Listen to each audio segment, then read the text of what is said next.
Hello and welcome to episode 116 on the Everyday Joy podcast. Hey, the podcast group is really blossoming, and Samantha commented, she said, I started listening a few days ago when I listened to the Everyday Joy podcast and I absolutely loved it. Thank you, Lord Jesus, for letting me be healed through this podcast.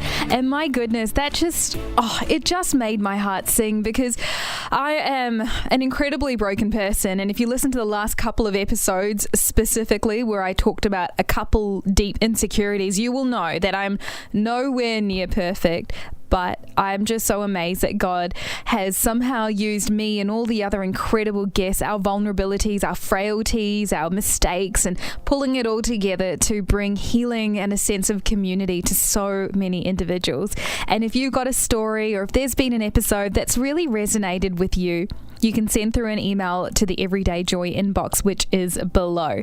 Now, today is a very special episode. I don't have a guest with me all of this week because we are doing a deep dive series. Every 50 episodes, we sort of stop, pause, and dive deeper into conversations that I feel have so much more depth in them and we couldn't quite cover in just 10 minutes. And so today the conversation is going to be focused on an episode titled Sacred Hospitality, focusing on Romans 12:13. And if you want to check out episode 76, go ahead and have a listen, because it's so beautifully paired with today's conversation. Now, Romans 12:13 says this: take care of God's needy people and welcome strangers into your home. Before I replay the bit of audio that I want to talk about, I want to encourage you to really put this verse into action. You can take care of God's needy people in this moment thanks to our amazing sponsorship with CBM Australia. They've got this incredible opportunity called Miracles Day, where for $33 you can provide someone in a developing nation with a 12-minute sight-saving surgery. I mean, this is going to allow girls to go back to school. This is going to allow parents to see their children for the first time. It's such a radical way for you to make a lifelong, eternal impact. And the link to that is in the description below. So let's now play a little bit of episode 76, then I'll jump back and we'll dive deeper together. There's this thing, and I don't know if you've heard about it before, but we call it sacred hospitality. And sacred hospitality is basically the idea that when you bring people in and you have dinner with them and you are hospitable to them, it's actually an opportunity for us to connect them with Jesus, for us to connect them with their God, because that's who Jesus is. He is a serving God. He is a servant-hearted Lord. And I think that I've felt the most cherished, the most seen, and the most loved when someone has called me out, invited me for a meal, invited me for something that they didn't have to, but they wanted to serve me to show me that I was loved.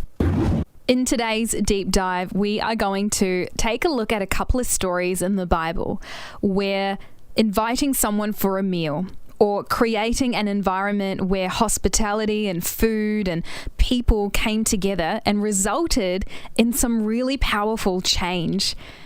The heart of today's episode and conversation is the fact that anyone can be hospitable. Anyone can invite someone around to their place. I think we get too wrapped up in what will we cook and the state of the house, and we're so busy and we don't really know them that well. We allow all of these little things to get in the way, but today I want to focus on the times in the Bible where hospitality and sacred hospitality had massive impact. So the first story I want to talk to you about is the story of Queen Esther. Make sure you read the book of Esther as a little bit of a deep dive yourself if you want to go further with this. But essentially, Esther was named queen. And the man in charge of making the decisions, not the king that she was married to, but kind of a second in command, Haman, he did not like the Jews, and she was Jewish. And he wanted to annihilate them, absolutely kill them all. And so what can Esther do? Can she have a conversation with the king? No, because he's the king and there's some severe penalties for just walking into his room. Can she somehow create a petition of some kind? No, she will be killed on the spot. She was in a tight situation. So what did she do? She invited him for dinner. And this is where the power of hospitality comes in. My goodness, she must have created such an environment, such a beautiful, joyous time, that the second time she invited the king round for dinner, he actually said to her in Esther chapter 7, verses 1 to 2, "Queen Esther, what would you like? Half my kingdom? Just ask, and it's yours." And then Queen Esther answered, "If it pleases you, would you not allow this annihilation to happen?" And long story short, she saves her people. And I want to say that this happened over a dinner table. There's something incredibly powerful and wall-breaking about having people around the dinner table. You see people in a new way. You talk about things that you wouldn't normally talk about around a water cooler or in other scenarios. Around the dinner table, you can have deep, meaningful conversations because there is something sacred about hospitality. And in this Bible story, you can see the fact that it wasn't just sacred, but it was powerful. So if there's someone in your world who maybe you've lost contact with, or someone you really want to dive deeper with, someone you just never quite got along with and you just want to get to know them better, bite the bullet, invite them round. I mean, at the end of the day, what's the worst that could happen? You eat some good food together. It's not the end of the world. But think of all the possibilities. Think of where it could go. So that's one example that I have for you to think about today. The other story in the Bible I want to talk about is this one. And this idea was touched on in the last episode that we covered this topic, which was episode 76. And it's the Last Supper. I mean, we look back on that time and we can call it now the Last Supper, but what Jesus would have really been doing with his disciples was the Passover feast. And the Passover feast, oh goodness, again, so much context. And maybe I'll ask Sharon, who's one of the guests here on the Everyday Joy podcast, who actually has a history in biblical Hebrew, to come explain the significance of the Passover. But the Passover was done in memory of God's liberation of the Israelites from Egyptian slavery.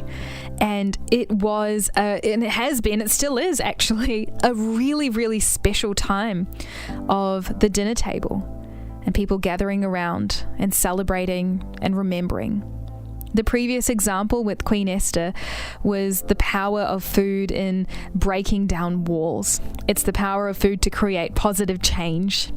And in this example, it's the power of remembering who Jesus is, remembering the good, the bad, and the times in between. It's the time you get to just reminisce about the tough stuff in life and the good parts too. I don't think we talk about this enough, but I can only imagine the kinds of conversations that happened around that Last Supper table, where the disciples spoke with each other, and then Jesus said, "This is my body given for you. Do this in remembrance of me." There would have just been a hush across the room as they realized that Jesus is the Passover lamb.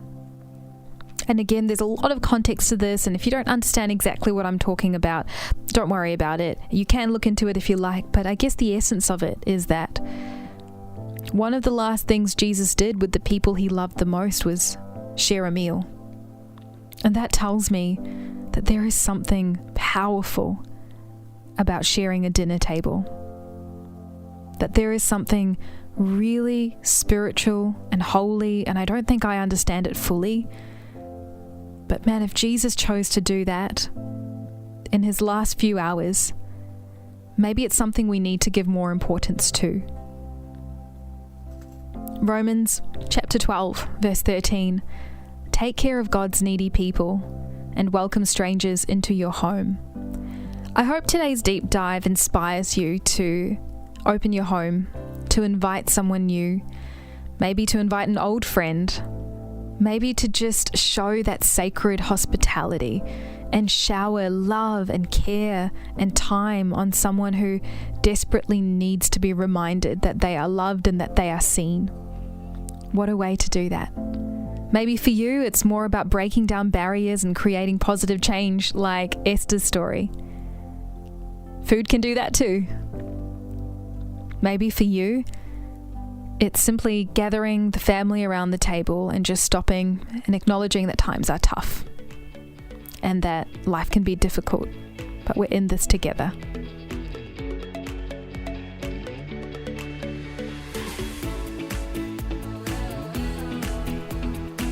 There's something really powerful about sacred hospitality. I feel like I've only really scratched the surface with today's episode, but I hope this inspires you to dig deeper, learn more, and ultimately open up your home and your heart to this idea. Well, that wraps up today's episode on the Everyday Joy podcast. I'm looking forward to catching up again tomorrow.